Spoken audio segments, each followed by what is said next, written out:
Hello माय cute little mama's. तर आजचा जो टॉपिक आहे तो ना मेकअप बद्दल आहे, ना स्किन बद्दल आहे, ना हेअर केअर बद्दल आहे. तो आहे आपल्या छोट्याशा क्यूटशा बाळांच्या केअर बद्दल.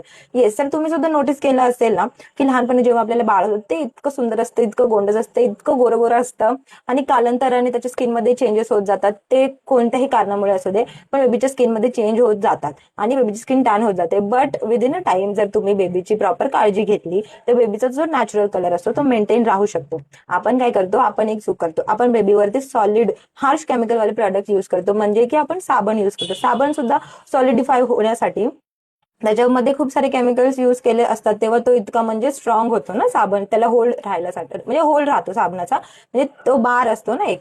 तर तो म्हणजे त्याच्यामध्ये केमिकल हार्श यूज असतात. ऑल्दो ते बेबीचा स्किनसाठी वगैरे म्हणजे टेस्टेड असतात, जे पण कारण आहे. पण साबण इन अ फॉर्म तो थोडासा हार्श असतो. तर आपण जेव्हा पण बेबीसाठी कोणते प्रोडक्ट यूज करू, तर वॉश वगैरे, तर थोडं प्रिफर करा की लिक्विड कन्सिस्टन्सी वाला असेल. एक स्टोरी सांगते मी माझ्या बेबीसाठी. म्हणजे माझी बेबी जेव्हा झाली होती तेव्हा तर ती खूपच गोरी होती, म्हणजे काश्मीरी मुलांसारखी होती ती. तिचे गाल सुद्धा लिटरली एकदम लाल लाल होते आणि खूप म्हणजे खूप गोरी होती ती. आणि टाइम अनुसार कसं तिचं स्किन मध्ये चेंज होत गेले.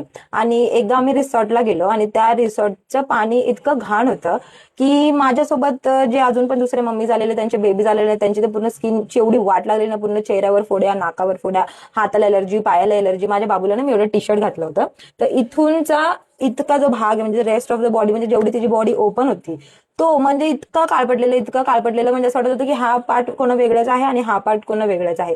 इतकी तिची बॉडी टॅन झाली. मी 2-3 महिने ट्राय करते, बेसन लावलं, सगळं लावलं, पण काय तो टॅन तो निघतच नव्हता.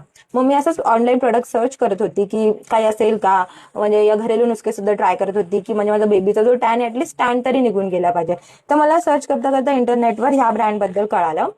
हा ब्रँड आहे ममाअर्थचा. ममाअर्थचा बॉडी लोशन आणि ममाअर्थचा जो आहे बॉडी वॉश आहे त्याबद्दल.